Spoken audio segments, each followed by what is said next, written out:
How often have you heard the one of the two great commandments, love your neighbor as yourself? Probably hard to keep count at this point. I heard it a bunch of times. And one of two things happens with things that we've heard a bunch of times. Either they get down really deep in us.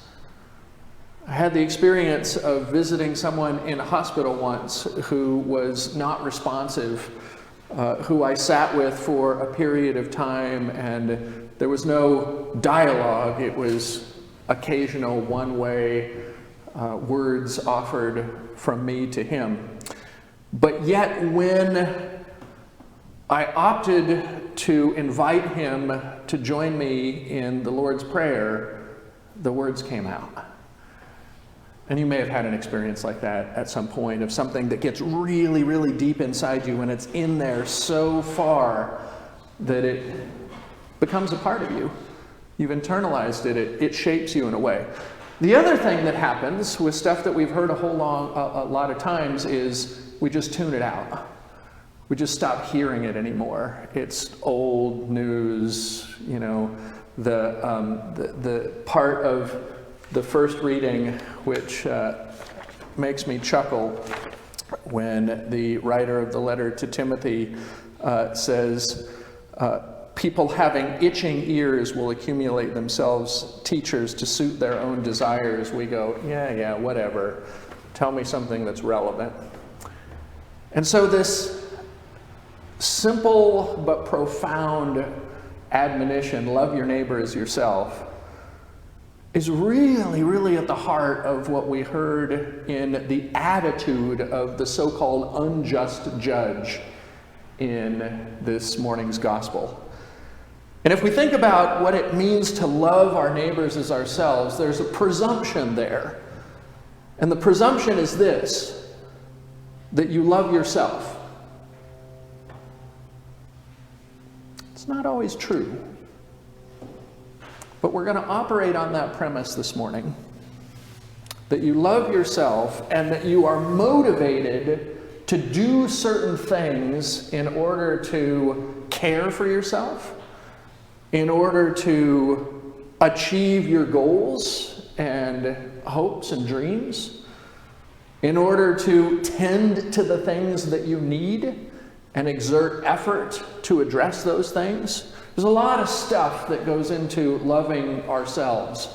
And for most of us, it's just an automatic in the background. We are invested in our own goals and desires and such, and so we take care of those. So if that's operating, then the first part of it, love your neighbor, is this admonition to look upon other people and see them as worthy of our same care. If we become aware of what is important to them, to put our time and energy into that pursuit.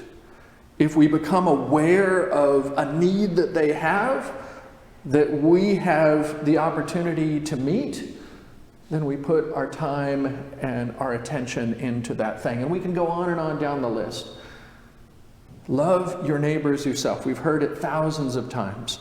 But in this gospel passage, there is a really disturbing premise that is given to us about the attitude of a person in a position of great authority.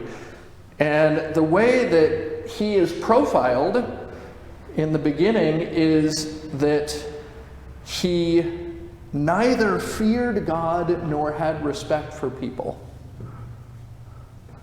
Not loving his neighbor as himself.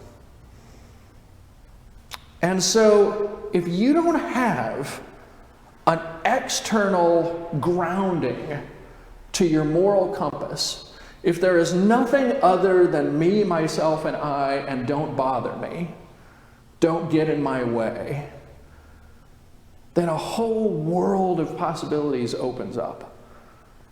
A whole world of ways in which other people around you just don't matter. Who cares about what he's telling me? I don't have the time of day in order to pay attention to her. She's beneath me. A whole world of it doesn't matter because it's not advancing my own agenda becomes the norm. It's disturbing. And yet, we sometimes look around us and think that we see that kind of singular narcissism in play. And we pray that it does not infect us. But probably we shouldn't be so quick to dismiss the possibility that we can be susceptible to dismissing other people if they don't align with the way that we think or the goals that we are wanting to pursue. So love your neighbor as yourself becomes this metric, this guide for the followers of Christ to go about our daily lives in pursuit of not just ourselves, but in pursuit of the love of other people, not because we are going to want to be good people, but because it's the way that God regards us. What would our faith be like if what we knew about God or thought that we understood about God's character was that it was only about pursuing God's own self-interested agenda? Well, there goes the crucifixion and the resurrection, because there's nothing particularly pleasant about going through that.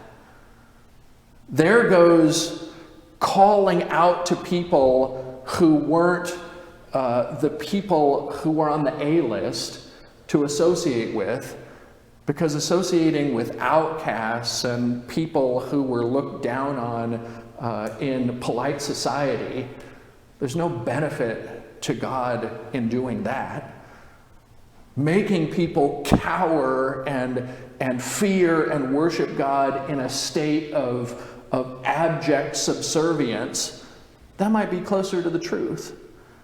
And yet we talk about God's character as being one of unconditional love, inexhaustible grace and patience, and over and over and over again inviting us to come into closer relationship.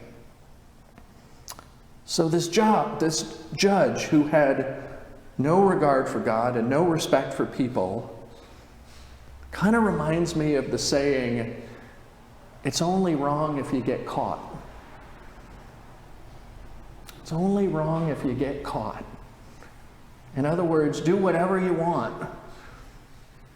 Go any direction that serves your needs, and just make sure that the people who could levy the consequences don't find out. And we see that happening, and it frustrates us. And we rail against it, and we talk about the hypocrisy of leadership, and we're in another election cycle, and so all the cynicism about political leadership and people who are in positions of public service, but we strain to see the service part of it. All of that is stirring among us right now, and we get this gospel passage about this judge.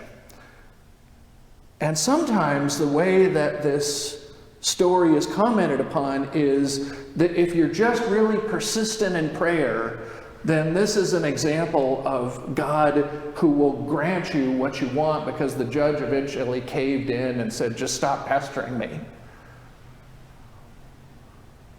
That's not what it's about. And that's not the model that we want to have of our God.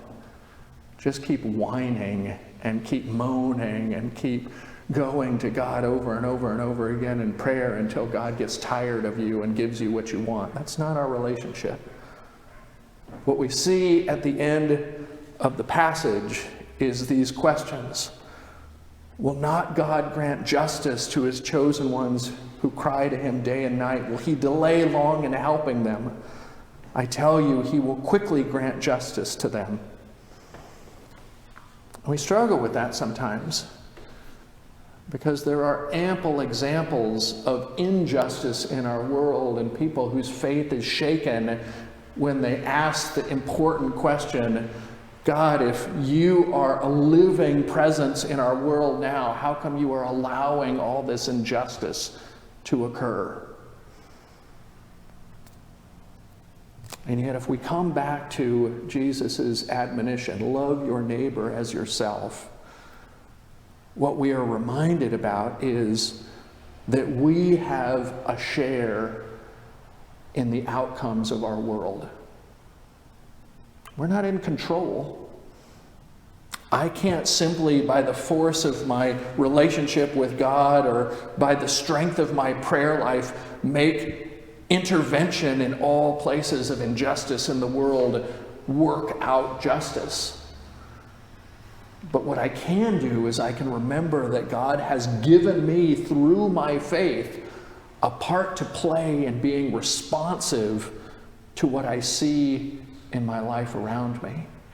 I can model my particular actions in the world in direct contrast to the attitude of the judge.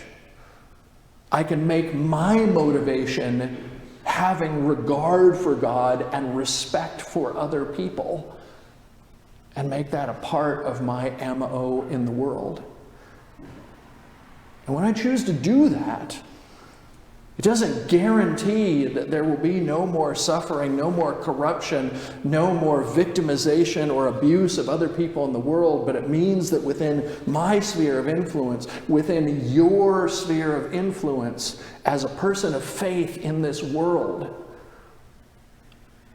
that people are not ignored, that people are not trampled on, that people are not taken advantage of, that the prevailing thought behind action is not whatever I can get away with as long as I don't get caught. Because having regard for God and respect for people expands dramatically the way in which we are in relationship with each other. I've told the story previously about being on the sidelines of a soccer field and hearing another parent give guidance to his daughter and say, if the referee doesn't call it, you just pick the ball up and you just throw it in. I'm thinking, is that the message that I want to send? That you just do whatever you want to do to serve your own need in that moment unless somebody tells you not to? I think we can do better. And we have that model, and we've heard it 1,000 times, and maybe it's gotten deep within us, or maybe we just don't hear it anymore. Love your neighbor as yourself. But it's powerful. And so I don't know how you go about decision making when you're at a crossroads in your life, when you're thinking about how to pursue the things that are important to you. I don't know if there are certain voices that play in your mind, mentors that you have had that have shaped your character. But I encourage you to make love your neighbor as yourself one of those points of discernment, so that your life will be an example in the direct opposite of the life of the judge. That what motivates you in the places that you go, and the words that you speak, and the actions that you take is regard for God and respect for other people. And we don't get to win every interaction. We don't get to make every single situation come out for grace and for love and for good. But we do get to make it so that when other people see us, they say not, wow, that person's a real pain in the butt. But instead they say, wow, that person's operating on a different level. There's something really admirable about her. There's something that I would like to have in my life about him.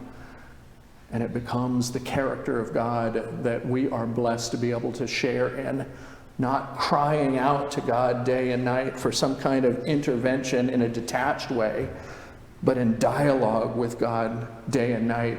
Use me, bless me so that my life can be a blessing to others in the world.